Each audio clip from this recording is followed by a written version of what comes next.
Good afternoon, everybody. Welcome to the Consumer Insights stream. We have 4 esteemed panellists to give us lots of information and perspectives around data and analytics. We're going to concentrate on unlocking the value in your customer science.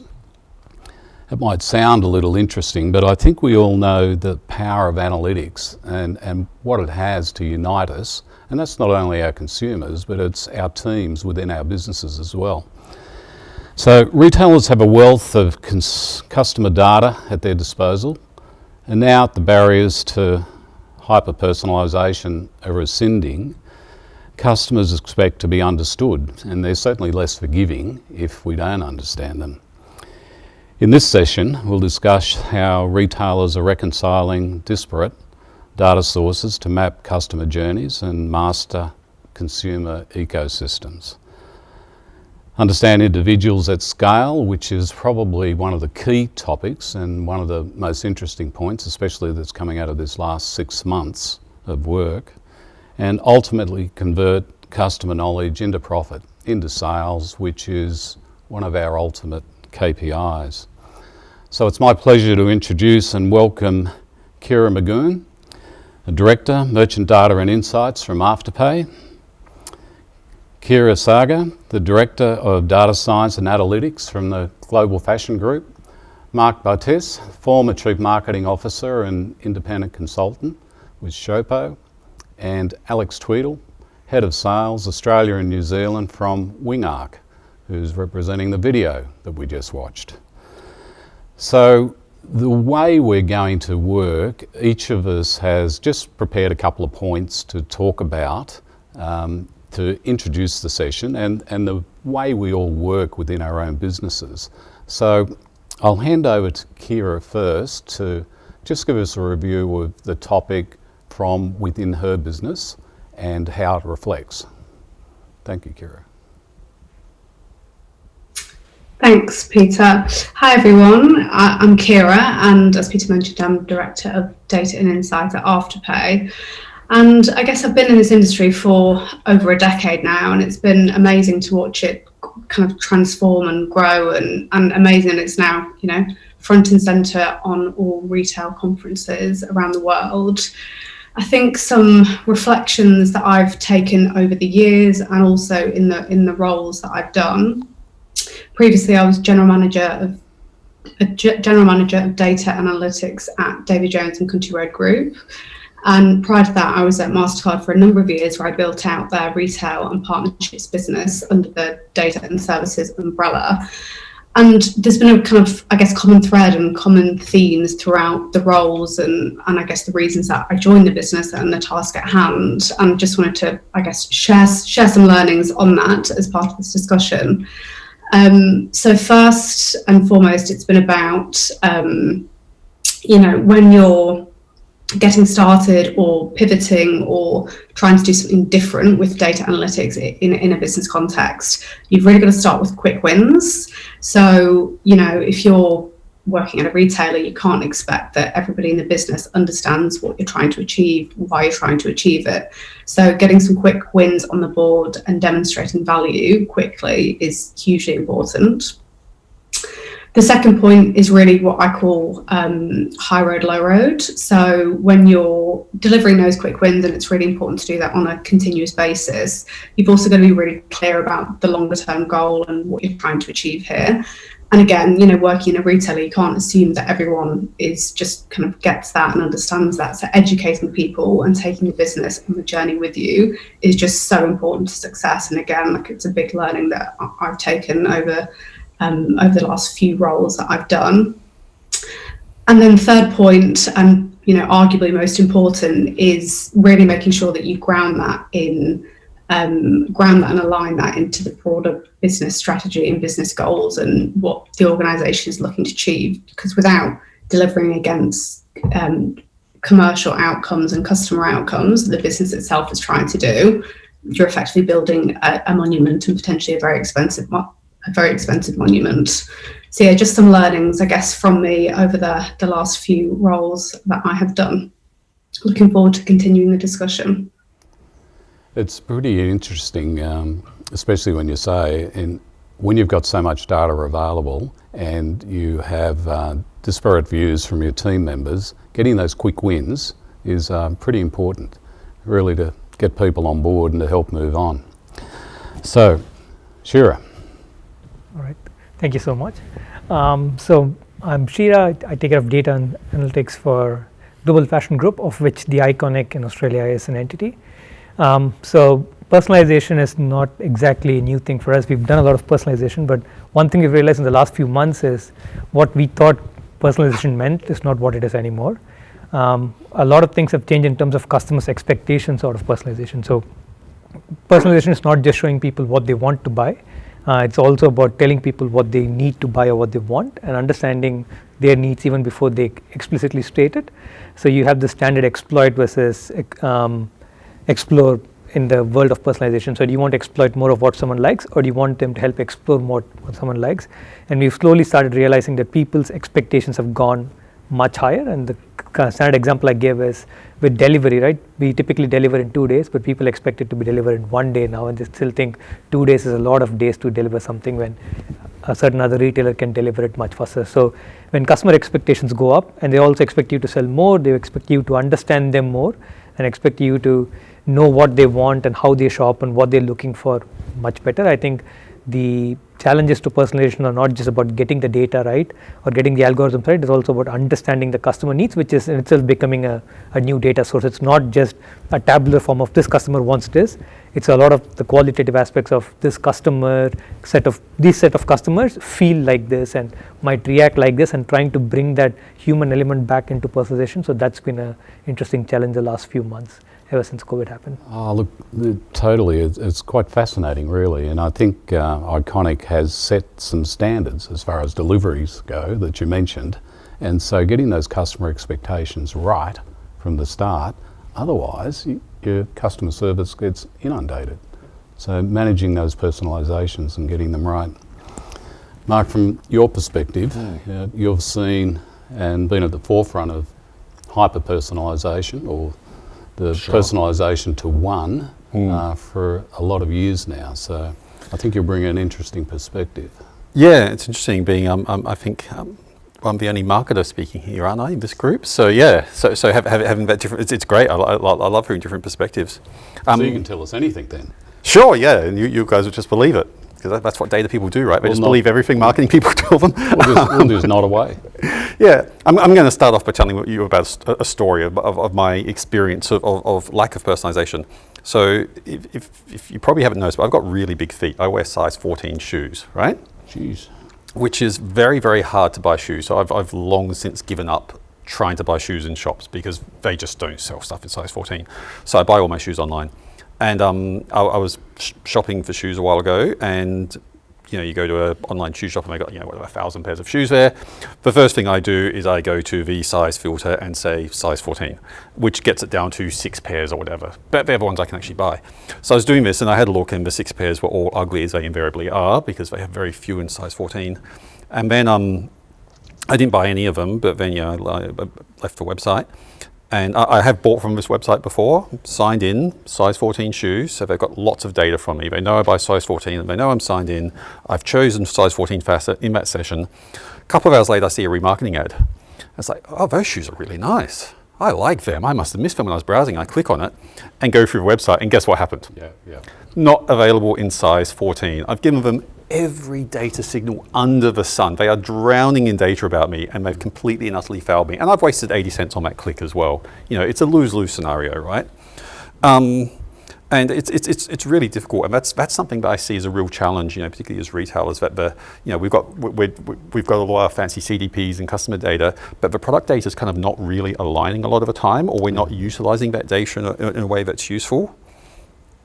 And so I played around with this at Showpo a while ago, where because if you want to do segmentation, segmentation is very hard to do. It's very time consuming, and everyone's looking at AI as kind of the savior of personalization, which in some ways is. But I've had a lot of issues both at Showpo and other projects. Like doing projects with even with Google and Facebook, that they're using AI engines, and that they can be quite dumb. In that, visual merchandising at Showpo, which is we try doing AI driven, basically what it does is just promotes bestsellers. You know, and it's one-to-one, and yeah, it does some stuff, but in most cases there's not enough data on someone, and so it's just promoting bestsellers. And then, you know, you get into a broader brand positioning question at that point. It's like, well, we're trying to be on trend, we're trying to position ourselves that way, and so how do you, you know, and that kind of, yeah, there is a short-term sales boost, but what does that do to the longer-term kind of customer experience? And it was quite a poor customer experience, and for a number of reasons, including that, but some technical reasons as well, we actually rolled that project back. And Gartner came out with a study in December, which I've got the quote here.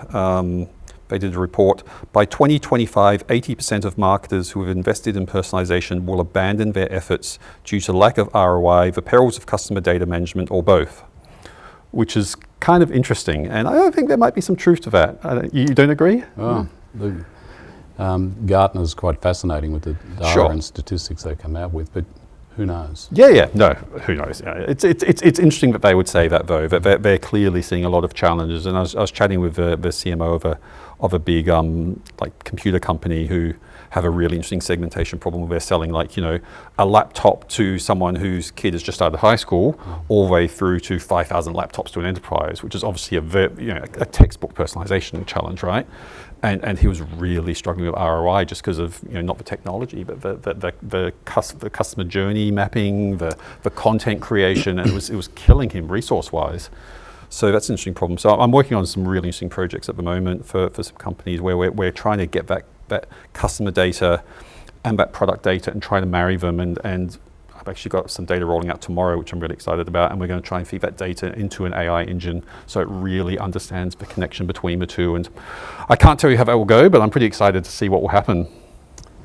I think the future's amazing for AI. Oh, and, yeah. and what it can do and where it's going to take us. It's seriously incredible. However, right now, your example about the size 14 shoes, I think we all get remarketed, especially with things that we've already bought from the same company, and for 3 months, ongoing. And you think, how does that work? You know, Yeah. the investments that everybody has made. So, Alex, what's your perspective on this? Yeah, so just by way of introduction, so WingArc is a data and analytics business who have really been in the market of managing large data sets and delivering meaningful insights to retailers, manufacturers, and government organizations over the years. And we do this by integrating data and systems and devices. Specifically for retail, this means integrating things like security camera infrastructure with point of sale systems and staffing systems to provide an all-round view of what's happening within your stores. So I was keen to just share some of the insights that we've seen this year in the bricks and mortar world of retail. But I thought a useful starting point is just comparing the wealth of information that traditional e-commerce retailers have access to and are able to make decisions off the back of. And examples of that we've heard about in the conference so far, we had Mozzie yesterday from Temple and Webster talking about A/B testing and whether that's on an email campaign or on e-commerce site pages, whether it's presenting next best offers or looking at conversion rates of site visitors through to purchasers and implementing short-term incentives to boost conversion rates. The challenge for bricks and mortar retailers is, how do we translate a lot of that information that maybe we don't have into meaningful actions? And, while we've seen an explosion in the growth of e-commerce this year, and, Craig from Citi yesterday was talking about the equivalent of around 3 years of growth taking place in 6 months.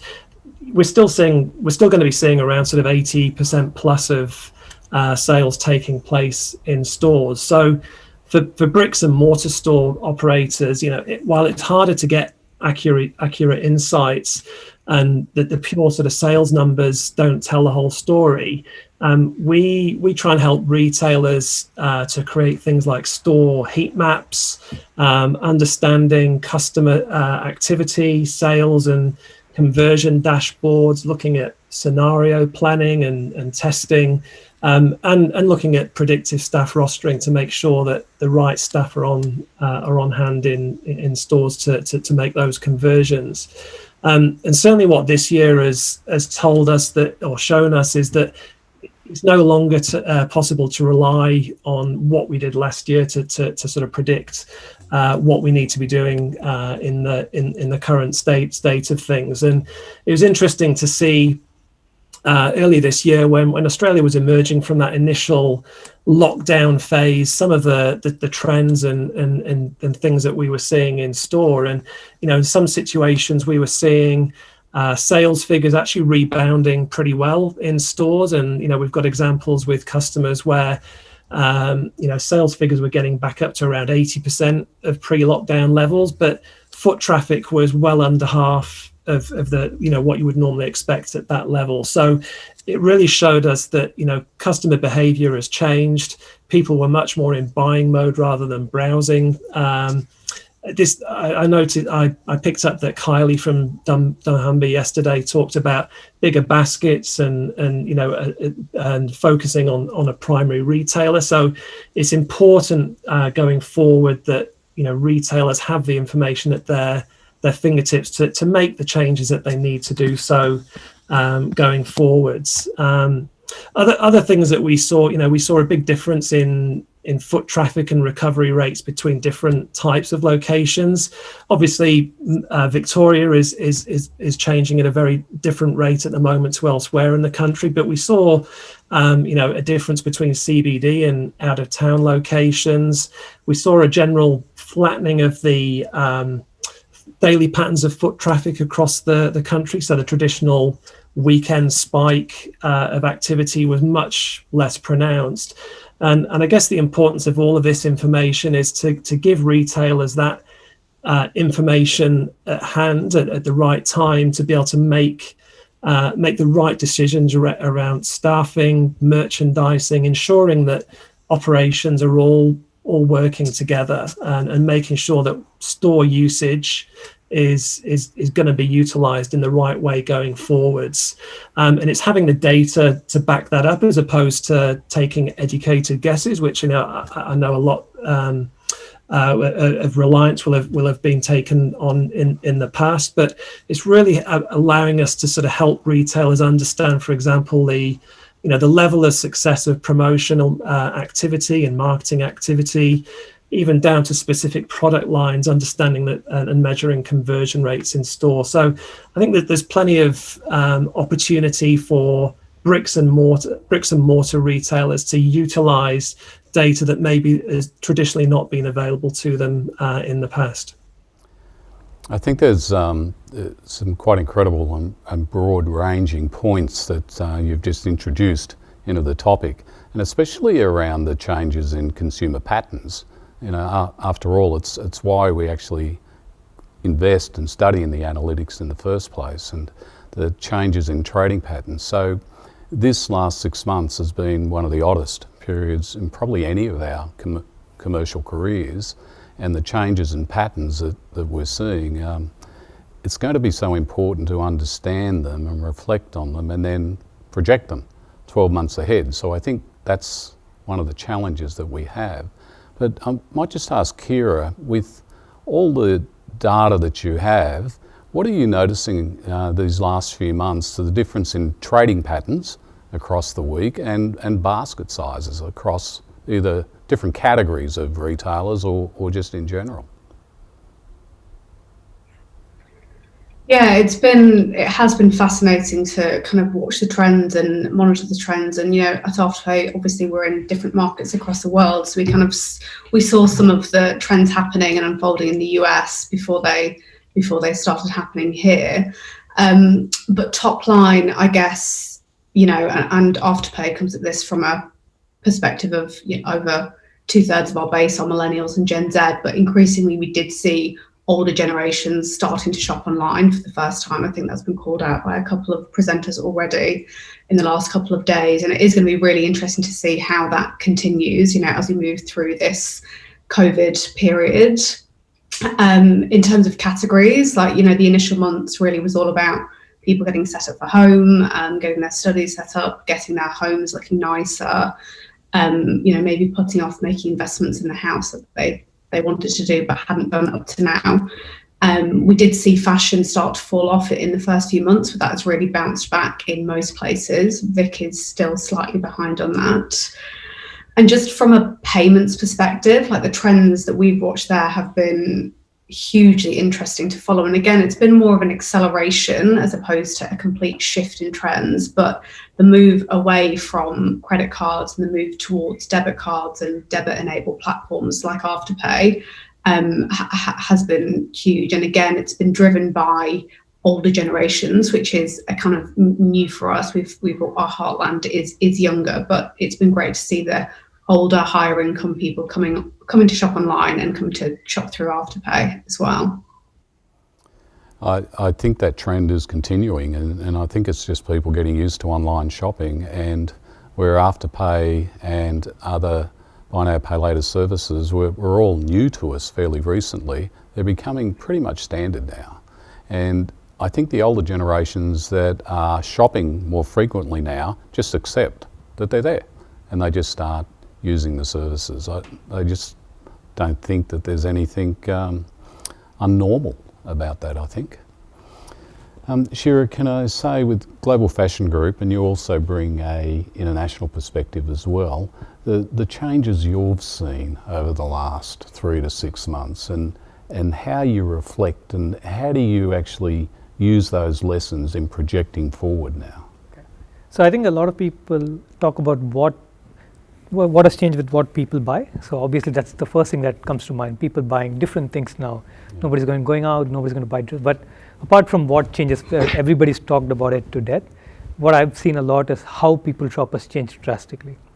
So the best example is we've always seen people shop, so when you say shop, you shop on a mobile device. That's what you typically do. For example, the millennial generation that we're talking about, or mostly in Southeast Asia or in Russia where we are predominantly there, people shop on a phone because they're on their way to work or on their way back from work, they just put their kids to sleep, whatever it is, they shop then. But that has changed dramatically. People are shopping a lot more on desktop.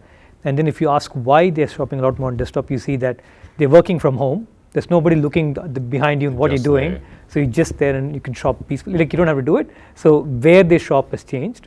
And so it is not just where they shop, it's also when they shop has changed. So previously people used to shop heavily on the weekdays towards Wednesday and Thursday because they can get it on a Friday, so they're going out on a Saturday, but you're not going anywhere on a Saturday.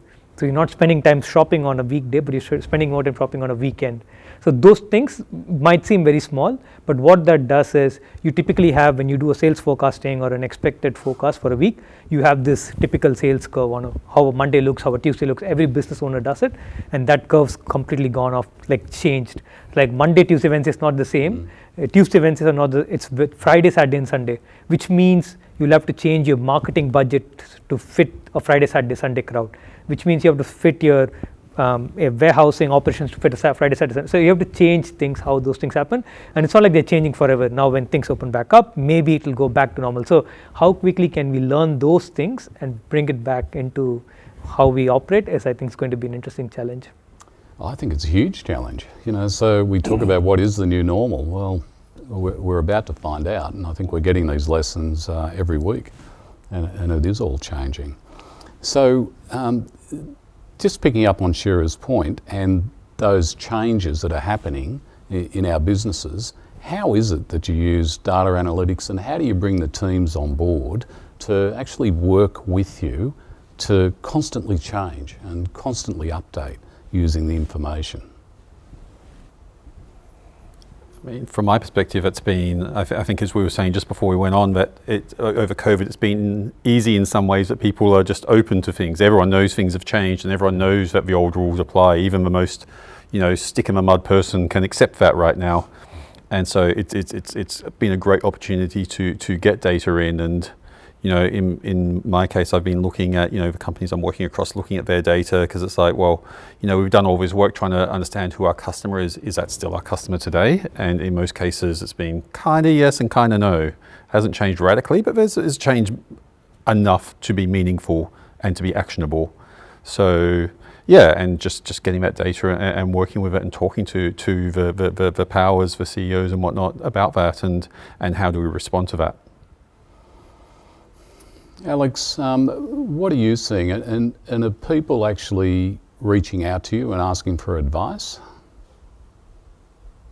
Yeah, absolutely, and I think that there's a number of reasons for that, and I was going to just remark on something that Gwen spoke about this morning. I thought her session was excellent, and she was talking about some of the examples that she's seen from a global perspective, and I think generally people are seeing that the role of stores is going to have to change, and the expectation of customers is going to change, and so the importance of things like the sort of gamification and experiential element of shopping in stores is going to become much more important. She also spoke about making the replenishment side of say staple goods, trying to make that as easy and straightforward as possible, to then make browsing and taking time in store much more comfortable for consumers going forward. So taking out the busyness of the sort of day-to-day stuff and making it an easier experience for customers once they're in store, to make it more likely that they will increase their basket with non-staple products. So I think retailers are understanding that they need to use a data-led way to understand what's happening, and that's certainly the area that we come from in terms of understanding what customers are doing within stores. So using heat maps to understand that, and understanding that we're not just literally going to go back to a new normal overnight. This is something that's going to evolve over the next, I think, realistically several years. And so retailers are going to continually demand information to help them make decisions around how they're using their floor space and how they're managing their staff to make sure that the customer experience is leading to a greater chance of upping basket size and ultimately reflecting on the bottom line. Yeah, no, all very relevant points, and I think it leads to Kshira, from a large e-commerce retailer's perspective. Are you looking at your tech stacks now and how fit for purpose they may be going forward? Yep. So that's something that we've always been looking at. So it was an always-on process. But what that has also done is, so one example of looking at a fit for purpose is we use a platform to onboard marketplace sellers where somebody else can come and sell on site. Yeah. And so that platform worked, but now it needs to work. And so there's a difference between that worked and it needs to work, where you're saying to everybody else, hey, your stores are closed, come sell online. And they're like, I want this, I want this, I want this. And so now you're starting waking up and saying, okay, I'll give you all of this. And so you're starting to build that. So a lot of initiatives to help our marketplace sellers, not our customers, but our other customers, our marketplace sellers and distributors, and making their lives easier. So that's one big piece of work that we're doing. The other one, best example, the customers, right? I think uncertainty is like the default word now, and everyone's uncertain about everything. When is my item coming? What's happening to my product? When is it coming back on stock? When will I get 14-inch size shoes? I think everyone wants to know all the information all the time. So I think that has again made us wake up and say, okay, how do we do this better? One really interesting example I can talk to is the example that Mark spoke about, where you're searching for something. And then on Google, Google is, let's say it's neutral to some extent, right? So you're searching for a Casio watch. It shows 4 Casio watches. There's a Casio watch on the Iconic. There's also a Casio watch on, say, casio.com.au, and then someone else. And then you put money on that watch, and you're selling it at, say, 120, but everyone's selling at 110. What's the point of selling that Casio watch? Because somebody's going to click on your ad, like you're wasting money to show up. So how do you make sure that you're not showing up in places where you're already not as price effective as someone else? How do you make sure that you don't show up on something where the product is out of stock? It's very simple. Like, so much Facebook advertising is on stuff that sells well, like one of you said, it's all about bestsellers, but it's not. How do you make sure that simple things, these are not like genius things, it's very simple. What we would do when we did it all manually, we just remove stuff that didn't sell, we'd remove stuff that from an Excel sheet that didn't work. I think when we started going to scale, some of those fundamentals got missed. So how do we bring back those fundamentals into these things at scale is what you're looking at. I think it's really easy to get trapped into the new shiny thing and to look at all of those aspects, and you keep moving, and suddenly you look back and you think, oh, actually, it's the fundamentals we actually have to go back and focus on, and it's really your customers that help you understand that. You know, they will literally tell you their expectations, and if you're not meeting them. Yeah. And the best example they gave of how a brick and mortar store competes against an online retailer, right, is in a brick and mortar store, say walking down Pitt Street, they can decide, okay, today's 50% off. They just go to a printer, print 50% off, put it on the window, it's 50% off. And so at the counter, you can do stuff, right? You can't do that kind of scale in an online. You'll have to have a couple of days prep for having everything 50% off. You have to mark down items. You have to change the cash. So I think there are some things which are easy if you do it from a fundamental point of view, but trying to do it at scale online, it's always going to be a challenge. And so how do we compete with that kind of a scale is what we're trying to do from a tech point of view. Yeah, and therein lies the challenge. So that's actually, sorry, I'm cutting off here. That's a lot of my work is actually, you know, I'm a data-driven marketer at heart. You know, I used to be a programmer at Microsoft. For God's sake, you know, it was like, you know, that's my background. But I actually spent a lot of my time trying to get customers to spend, you know, stores to spend less time looking at data and more time actually looking at their customers. You know, I won't mention names, but a very, very big store I worked on, you know, they did a complete re-platform and they didn't speak to a single customer in the entire process, not one. Lots of data, not one customer. And then, you know, once we actually started talking to customers, there was just like obvious, blatant flaws in it, which, you know, made sense technically, but didn't make sense from a customer experience. So yeah, I'm actually kind of betraying my background frequently and saying, let's think about our customers, and yeah. Those basics every time. Kira, are you seeing changes in the type of information and data that retailers are after? And are they asking more for in-depth analysis on the changes that are happening in the market? Yeah, I think it talks to the point that Kshira and Mark just made. It really is just coming back to businesses understanding who their customer is, who their customers are, and being able to do that at scale and kind of influence decisions in a moment of time, and making sure that the action that you're taking is going to drive an incremental outcome. Like having all of that lined up and that happening in real time, it's easy to say, it's more difficult to do.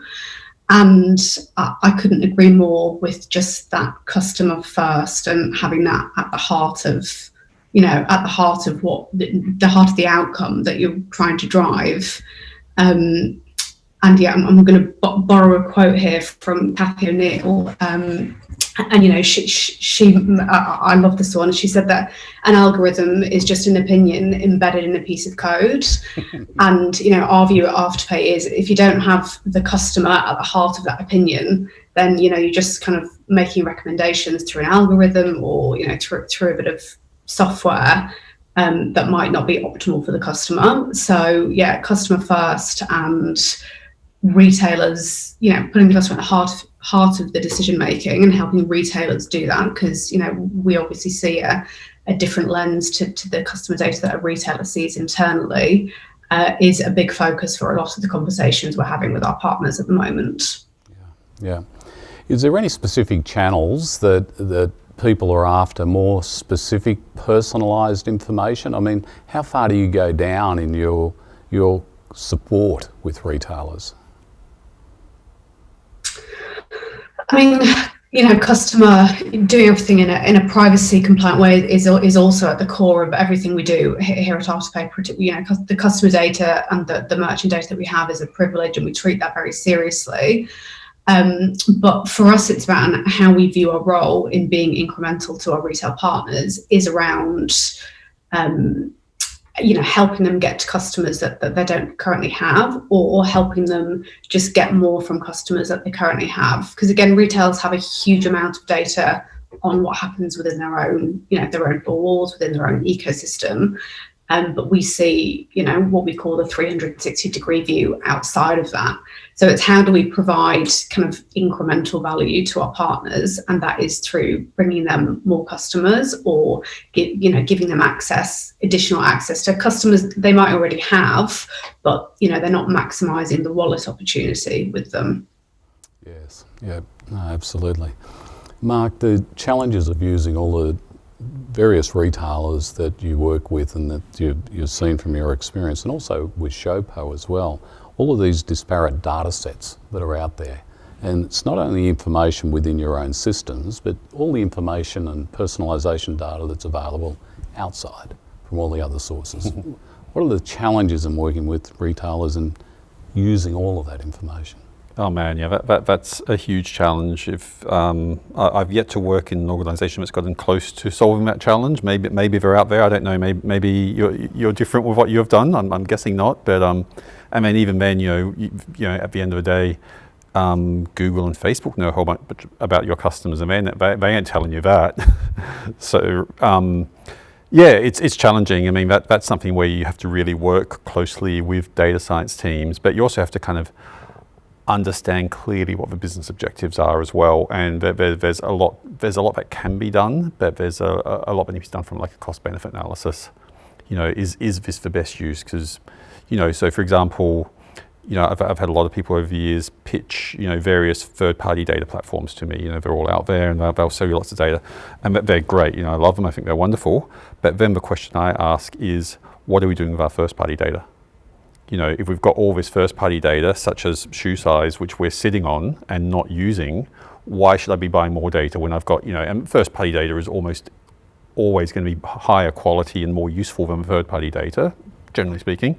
Why would I buy extra data or go through a massive project to get an extra data when I'm not utilising the data I already have? Yeah, totally, totally. And I think that the challenges in sorting through all of that are really focused on at this point as well, because there is so much information and so many people saying, I've got this, I've got this, I've got this, it does this. So, Kshira, how do you actually sort through all of that information that's out there and, the best tech? How do you do that? So, from a data set point of view, first we look at what is absolutely essential for us to build a personalization algorithm. So one thing we definitely need is what she's seen and what she's bought. What she's seen is all the clickstream stuff, so we absolutely need it. So we've made sure that every single click, tap, touch, press, push, whatever it is you do on your app, on your desktop, everything is tracked at a customer level, right? So that is done, so it's there. Similarly, we have every single piece of information on what you buy, when you buy, how much do you buy it for, what time do you buy, what do you use. And then that starts the journey, right? But again, then it brings the question. So when you go to the business and ask them, so I can do all of this and say, assuming I put it in an algorithm which we write in-house, which just looks at similarity and what customers buy, and it comes up with these recommendations, what happens next? And then they start saying, but what about things that she bought and she didn't like? That means you need to have another piece of data, which is what did they return and why did they return it? Now, maybe it is there, maybe it's not there. So that we went on a journey starting to collect that, because that was something that they said was more important. Once we brought that in, then they said, wait a minute, what about things that she got late and she was really pissed off about?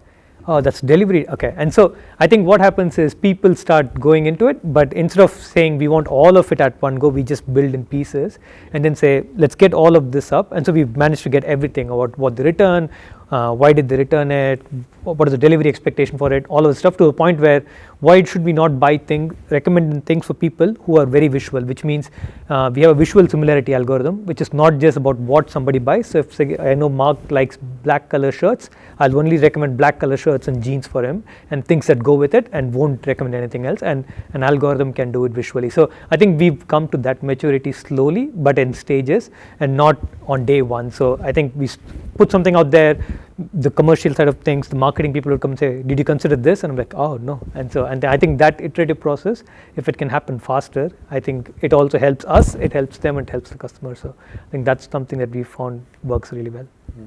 The challenge there, though, is, so I go and look at, you see sometimes on these engines, you go and look at one black shirt and then all you see is black shirts.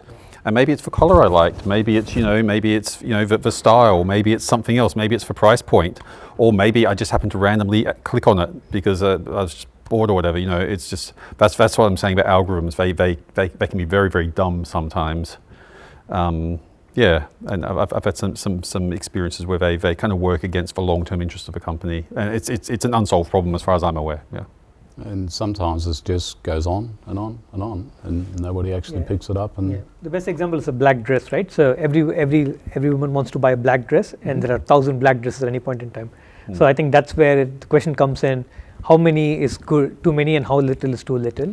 And I think that's where I think it's no longer just about data and insights. It's about a commercial instinct that somebody says, showing somebody more than 15 things, she's not going to like it and she's going to be turned off. So what is the right number? I think that's a lot of A/B testing that makes find the answer. It's the famous story of Amazon and the Harry Potter problem. Have you heard about this one? Whereas Amazon was selling so many copies of Harry Potter to basically every demographic, their recommendation engine was just recommending Harry Potter, just that's all it would recommend. And some data scientist or whatever solved that problem, and apparently was heralded as a hero by Jeff Bezos. And that's kind of, it's a valid data problem, right? yeah, so true. And I think that highlights the importance of actually involving all your teams. It's like you can't work without the marketing team, even if they may try to influence you in ways you haven't envisaged. Folks, I might just mention that if you have questions for the group or any individuals, please just put them into Slido, into the Customer Insights stream. Just click on that and submit your questions. So, Kira, picking up on the point of having to work within the teams and really build out your offer, involving everybody in the whole chain all the way through, from your perspective of really being an underpin and a foundation for retailers, what challenges do you see in being able to do that and then give the retailer the right solution? Yeah, I think it's a good question and it's an interesting challenge. I think, again, just going back to some of the learnings I've taken in trying to unlock value in business over many years, there'll be partners and people who are kind of more on board than others. I think somebody made the point earlier, fish where there's fish, and it's kind of a similar analogy, but, work with partners or work with people that believe in it, that see the opportunity, demonstrate the quick win. And that if that's done well and communicated in the right way, and again, you're kind of educating people and taking the business or the partner on the journey with you, you should create this sense of FOMO, and other people should want to get involved, to learn, for their department to kind of be the next one to have the quick win, or for the brand, similar thing. So I think, again, just, working with the right teams and the right people or the right brands to make that happen. And another huge learning and takeout for me is just measurement, like the importance of measurement. We have so much data available to us now. It's easy to measure everything we're doing. Business haven't always done it. Yeah. So kind of measuring and proving the value of what you're doing, it kind of helps the non-believers become believers when they sort of, they see the metrics. So a question for all the experienced people within this team is, what is the greatest investment challenge that you've failed to deliver on? So your biggest investment challenge, and you decided to go down a particular route and it failed. Is anyone prepared to admit to one of those? So one thing that I can talk to a lot about, it's not necessarily a technical thing, but it's more of a literacy thing.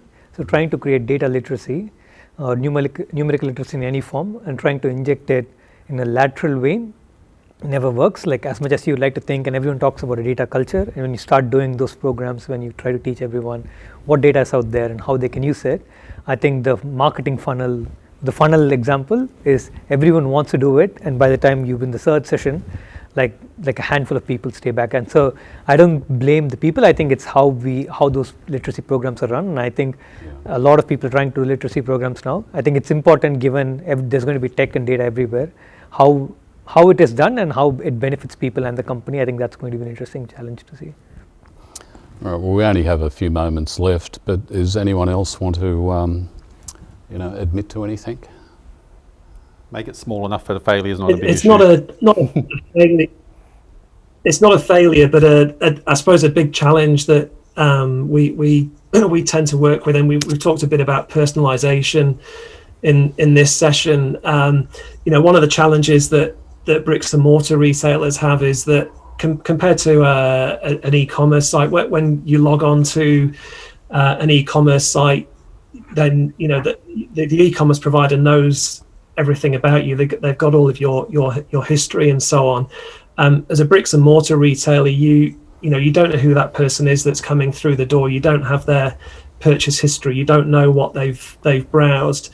But the challenge that we're trying to bridge is to generate the insights that enable the store to provide as much of a personalized experience once that person's through the door. And whether that's through understanding store layouts and optimizing the store layouts, whether it's about having the right people or the right number of people in the store at the right times to be able to service those customers, give them a good customer experience and make it feel like a personalized experience. Those are the things that we're trying to address, because we know that bricks and mortar have that as a big challenge, in comparison to their e-commerce competitors. Excellent points, Alex. And with that, it brings our session to a close. So I'd like to thank Kshira, Alex, Mark and Kshira greatly for those insights, and also those small admissions that you made as well. It brings a bit of humanity into our session. So thank you all very much. We're going to take a short break now and be back at 3 p.m.